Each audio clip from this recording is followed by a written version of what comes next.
যিকোনো প্ৰতিনিধিয়ে যেতিয়া নিৰ্বাচনৰ প্ৰতিনিধিত্ব কৰে, যদি ভোট খোজাৰ কাৰণে সাধাৰণ জনতালৈ ওচৰত আহে, যেতিয়া সাধাৰণ জনতাৰ ভোটখিনি পায় সেইসকল ব্যক্তি, তেতিয়া সাধাৰণ জনতাৰ কাৰণে কাম নকৰে, সেইসকল নিজৰ ব্যক্তিগত লাভালাভৰ কাৰণে কাম কৰে। এনেকুৱা এটা পৰিৱেশ পাইছোঁ আমি বাটগাঁও অঞ্চল অৰ্থাৎ বৰপেটা জিলা তাৰাবাৰী থানাৰ অন্তৰ্গত বাটগাঁও নয়াপাৰাত। আজি বহুত দিনৰ পৰা ইয়াৰ ৰাইজৰ দাবী আছে এটা দলঙৰ কাৰণে, কিন্তু এই দলং এতিয়ালৈকে পঞ্চায়তৰ ফালৰ পৰা কোনো ধৰণৰ কাম নাই কৰা। ইয়াৰ আগত আপোনাৰ 5টাকৈ কেণ্ডিডেট সলনি হৈ গ'ল অলৰেডি, কিন্তু এতিয়া আমি শুনি আছোঁ যে সবকা সাথ সবকা বিকাশ, কিন্তু সবকা সাথ সবকা বিকাশ ইয়াত কেৱল হোৱা নাই, বাকী চব জেগাতে হৈছে। ইয়াত এই দলংখনৰ অৱস্থা চাওক, এই দলংখন, এই গাঁওখন কমচে কম 200 বছৰ পুৰণি গাঁও, এই গাঁওখনৰ এতিয়ালৈকে উন্নতি নাই হোৱা। ইয়াত বহুত ধৰণৰ ল'ৰা ছোৱালী আছে, স্কুললৈ যায় বা বহুত ধৰণৰ বেপাৰ বাণিজ্য কৰে, এইবোৰ বহুত অসুবিধাত ভুগি আছে। চৰকাৰে যদি এই ৰাস্তাখিনি গুৰুত্ব দিয়ে বা এই দলংখন বনোৱাৰ ক্ষেত্ৰত যিখিনি মানে পৰিকল্পনা কৰিব লাগে সেইখিনি কৰিব লাগে, আৰু যিটো চৰকাৰৰ সবকা সাথ সবকা বিকাশ নীতি, সেই নীতিটো ইয়াত প্ৰযোজ্য হ'ব লাগে, এইখিনি আমি মানে ইয়াত ৰাইজৰ পৰা গম পাইছোঁ। বন্ধুসকল, আমাৰ ইয়াত উপস্থিত আছে আমাৰ এই নয়াপাৰা গাঁৱৰ আমাৰ ৰাইজ, তেওঁলোকৰ পৰা আমি মতামত ল'ম। কি ক'ব বিচাৰে আপুনি? এইটো আমাৰ ব্ৰিজটো বাঁহৰ সাঁকোদি 2 বছৰ হৈছে আমি বনাইছোঁ, মানুহৰ আগত খুজি বনাইছোঁ।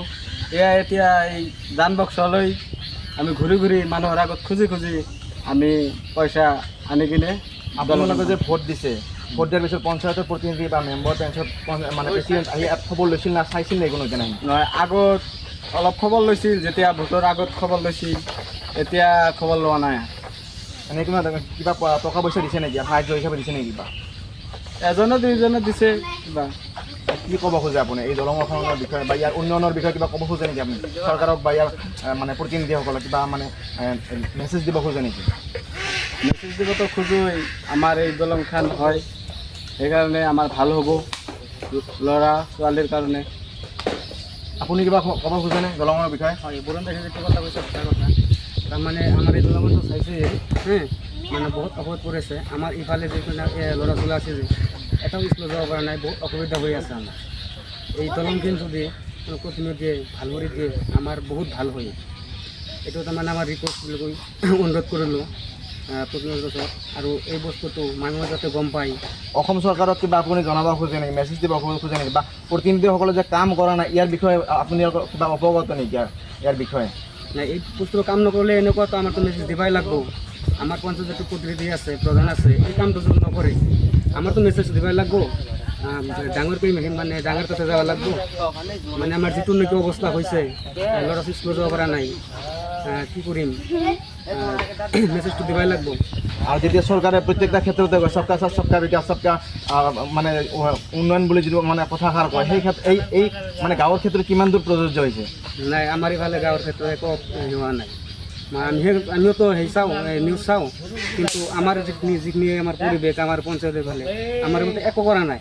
ৰাস্তা ঘাটৰ বিষয়ে মানে কাগজ চাগজ কিবা দিব লাগে, একো কাম কৰা নাই। এতিয়া মানে আপোনাৰ শেষত আপুনি কি ক'ব খোজে, মানে চৰকাৰক বা যিমানবিলাক প্ৰতিনিধি আছে আপোনাৰ মন্তব্য কি, মানে কেনেকুৱা মেছেজ দিব খোজে, বা এই ৰাস্তাখনক সেইসকলে গুৰুত্ব দিয়া উচিত নে উচিত নহয়?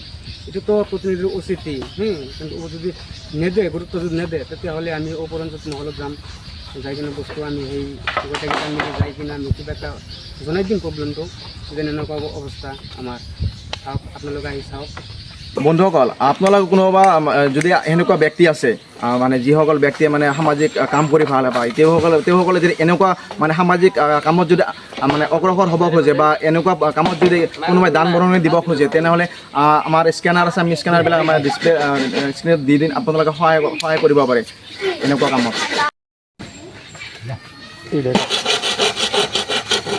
কেনেকুৱা জৰাজীৰ্ণ অৱস্থাত ইয়াৰ জনসাধাৰণ ইয়াত মানে অহা যোৱা কৰে, গোটেইখিনি দেখুৱাম দলংখনত, আহক মোৰ লগত।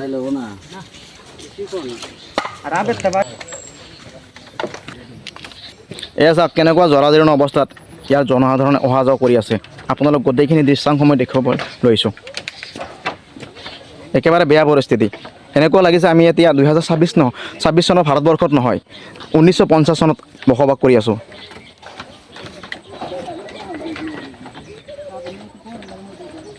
এই গাঁৱৰ পৰা এই পঞ্চায়তৰ দূৰত্ব কেৱল 500 মিটাৰ, তথাপিতো কাণ সান নাই এই পঞ্চায়তখনত।